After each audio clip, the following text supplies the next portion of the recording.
Special note for readers. ये कहानी सन 2009 के आसपास के माहौल को देखकर लिखी गई है, तो यहाँ व्हाट्सएप या फेसबुक नहीं है। मॉली, मेरा जवाब ना है। यह सुनकर तारा और देव हैरान रह गए। तारा जैसे ही कुछ कहने को हुई, मॉली ने उसे चुप रहने का इशारा किया और वह मन महसूस कर चुप रह गई। देव अब बिल्कुल चुप था। उसे समझ ही नहीं आ रहा था कि क्या कहे। उसे तो लग रहा था कि मॉली जरूर हाँ कहेगी, लेकिन इसने तो ना कर दिया। मॉली, देव, मैं उम्मीद करती हूँ कि तुम मेरे जवाब का बुरा नहीं मानोगे। देव उदास होकर, नहीं, इट्स ओके, मैं समझ सकता हूँ, कोई बात नहीं। अच्छा, मैं रखता हूँ फोन, कहकर वह फोन रखने को हुआ कि मॉली जोर जोर से हंस पड़ी। तारा गुस्से से, क्या हुआ, पागल हो गई है क्या, सुबह सुबह चढ़ा ली है। इधर देव अब हैरान था कि मॉली ऐसे हंस क्यों रही है। तुम ठीक तो हो ना? मॉली, मैं बिल्कुल ठीक हूँ, लेकिन तुम्हें क्या हुआ है? देव, मुझे क्या हुआ, तुम ही हंस रही हो पागलों की तरह। मॉली, हंसू नहीं तो क्या करूं, तुम सच में बुद्धू हो। अरे मैं तो मजाक कर रही थी। यह सुन अब तारा की जान में जान आई। चलो शुक्र है भगवान का कि लड़की एकदम ठीक ठाक है। मैं तो सोच रही थी कि पता नहीं क्या हो गया है इसे। देव हैरानी से, मतलब क्या मजाक था? मॉली चुप हो गई। देव, बोलो मॉली। मॉली गंभीरता से, तुम्हें पता है देव, मैं तुम्हें तब से पसंद करती हूँ जब से मैं 10वीं क्लास में थी। कई बार तो मैं बिना वजह ही सिखा के यहाँ आ जाती थी कि शायद तुम्हें एक बार देख पाऊँ। और आज जब तुम खुद सामने से मुझसे अपने प्यार का इजहार कर रहे हो, तो भला मेरा जवाब ना कैसे हो सकता है? यह सुन देव की खुशी का ठिकाना ना रहा। तुम सच कह रही हो? 10वीं में? मैं भी कितना पागल था जो तुम्हारे दिल की बात समझ नहीं पाया। इसका मतलब मैं हाँ समझू ना? मॉली मुस्कुराते हुए, हाँ, मेरा जवाब हाँ ही है। देव खुश होकर बोला, यार मैं बता नहीं सकता कि कितना खुश हूँ मैं। थैंक यू मेरे प्यार को अपनाने के लिए। मुझे तो कुछ समझ ही नहीं आ रहा कि क्या कहूँ, क्या करूँ। मैं बस बहुत बहुत खुश हूँ। मौली हंसते हुए, अरे बस ऐसे ही खुशी में पागल मत हो जाना, क्योंकि अभी तो कबीर भी नहीं है तुम्हें संभालने के लिए। देव, ओ हाँ, मेरा जिगरी यार अभी यहाँ पहुँचने वाला है। यह सब मेरे कबीर की वजह से हुआ है। अगर वह तुमसे दोस्ती नहीं करता और फिर मुझे तुमसे नहीं मिलाता, तो शायद मैं कभी तुमसे अपने दिल की बात नहीं कह पाता। आज तो हम दोनों यार खूब मस्ती करेंगे। थैंक यू मौली, तुम देखना, मैं तुम्हें बहुत खुश रखूंगा, कभी कोई शिकायत का मौका नहीं दूंगा। मौली, अच्छा ठीक है, चलो मुझे कोचिंग के लिए भी जाना है, मैं लेट हो गई हूँ, शाम को बात करते हैं। कहते हुए मौली ने फोन रख दिया। तारा, जो अब तक खुद पर काबू किए बैठी थी, खुशी से चिल्लाने लगी, शाबाश मेरी शेरनी, आखिर तूने अपने दिल की बात सुन ही ली। मौली अब थोड़ी शांत हो गई। तारा, क्या हुआ? अभी तो पागलों की तरह हंस रही थी और अब फिर चुप हो गई। मौली, मेरे पापा मम्मी। तारा, यार कबीर ने कहा ना कि वह सब संभाल लेगा, फिर तू क्यों इतनी टेंशन ले रही है? मौली मुस्कुराकर, उसी का तो भरोसा है, तभी तो हाँ कहा। मैं जानती हूँ कि मेरा दोस्त मुझे कभी निराश नहीं करेगा। सच में यार, वह मेरा बहुत अच्छा दोस्त है। तारा, ओ हेलो मैडम, जरा उस कबीर से अपना दिमाग हटाओ और मेरी तरफ भी देखो, मैं भी तो दोस्त हूँ ना तुम्हारी। मौली, हाँ, तू तो मेरी सबसे प्यारी दोस्त है, लेकिन हर बार कोचिंग के लिए लेट कर देती है। देख जरा क्या टाइम हो रहा है। तारा ने घड़ी की ओर देखा। अरे बाप रे, फिर से लेट, लेकिन इस बार मैं तेरी बातों से लेट हुई हूँ। तो रुक, अभी आती हूँ तैयार होकर। तू अपनी ट्रीट तैयार रखना, लौटते वक्त पानी पूरी खिलानी है तुझे। मौली, हाँ, पहले जाकर तैयार तो हो। तारा अब जल्दी से तैयार होने चली गई। उधर देव कबीर का बेसब्री से इंतजार कर रहा था। पता नहीं कहाँ रह गया, जरूर कैप्टन सर ने किसी काम में लगा दिया होगा। चलकर देखता हूँ, सोचते हुए वह उस ओर बढ़ चला कि सामने से उसे कबीर आता दिखाई दिया। उसे देख देव के चेहरे पर खुशी की लहर दौड़ पड़ी। वह अब उसकी ओर बढ़ा, लेकिन उसे तभी एक शरारत सूझी। उसने देखा कि कबीर किसी से फोन पर बात कर रहा था और उसका ध्यान देव पर नहीं गया था। तो देव जल्दी से कमरे में आकर उदास सा बैठ गया। वह जानता था कि कबीर अपने कमरे में जाने से पहले एक बार उसके पास जरूर आएगा। यह आदत इन दोनों ही दोस्तों की थी। जैसे कोई भी कभी बाहर जाता था तो लौटते वक्त दूसरे के कमरे में आकर सबसे पहले मिलता था। उसके बाद ही वह अपने कमरे में जाता था। कबीर देव के कमरे में पहुंचा तो सामने उसने उदास बैठे देव को देखा तो परेशान हो गया। क्या बात है, ऐसे मुंह क्यों लटका रखा है?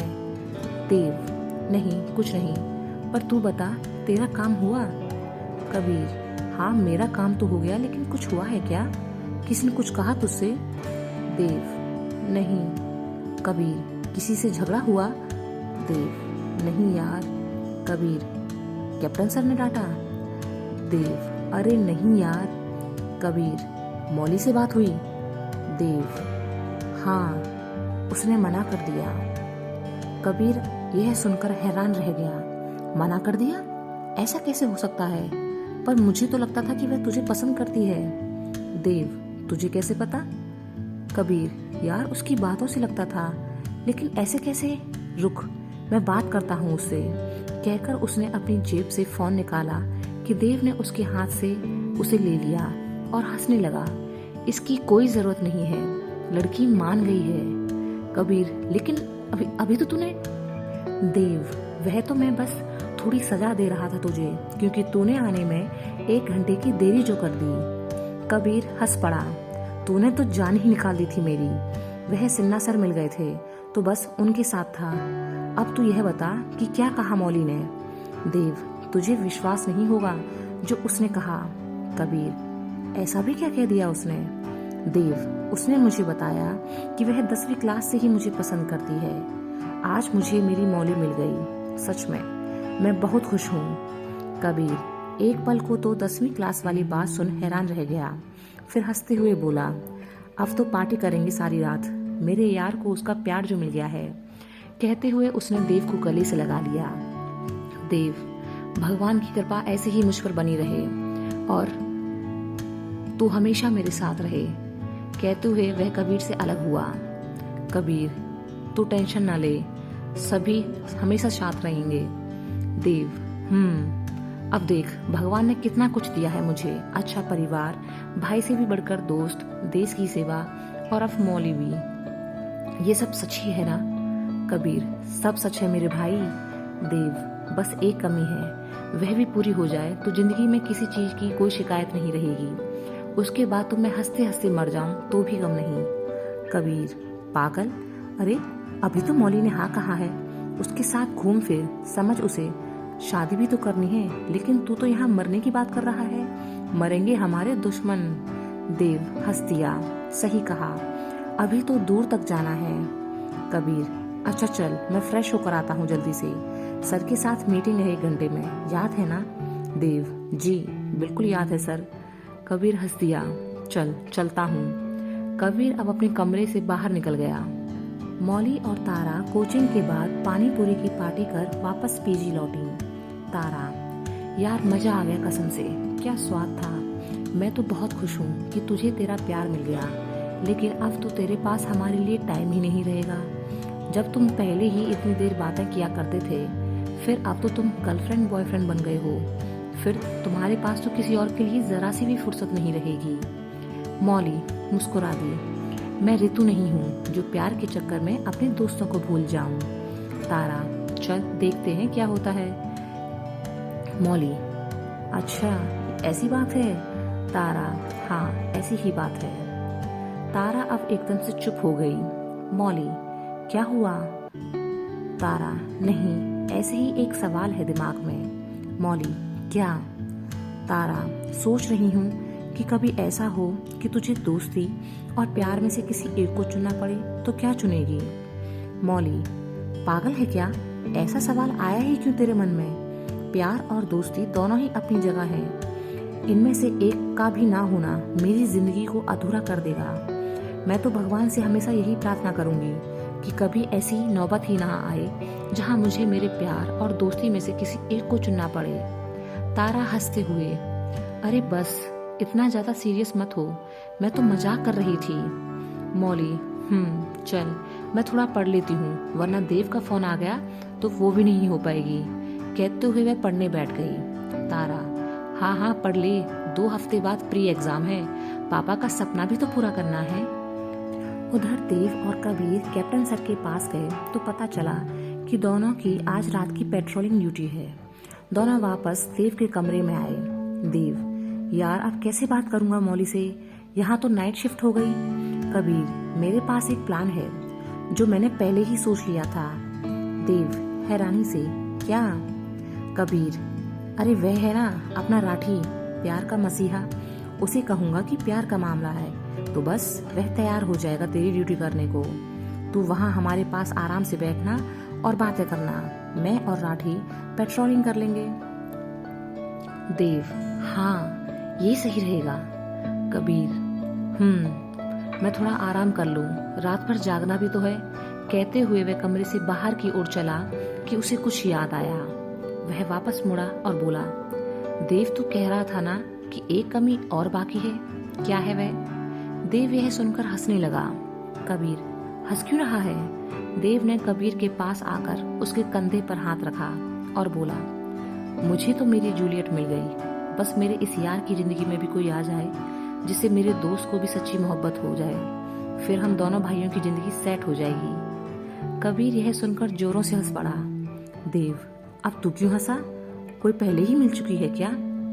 कबीर गंभीर होकर, है एक जिससे मैं बेइंतहा मोहब्बत करता हूँ, जिसके लिए इश्क मेरे रग रग में बहता है और जिसके आगे मुझे कुछ भी नहीं दिखता। देव हैरानी से बोला, अबे तो छुपा रिश्ता निकला, इतना कुछ हो गया और तूने मुझे खबर तक नहीं लगने दी। चल छोड़ वह सब, बता कौन है वह? अपनी यूनिट की है, मैं जानता हूँ उसे, या फिर कोई और है? कबीर, नहीं यूनिट की नहीं है, पर तू उसे बहुत अच्छी तरीके से जानता है। देव, ओह तभी तूने इयररिंग्स ले लिए थे। यार अब और तंग मत कर, बता जल्दी कौन है वो?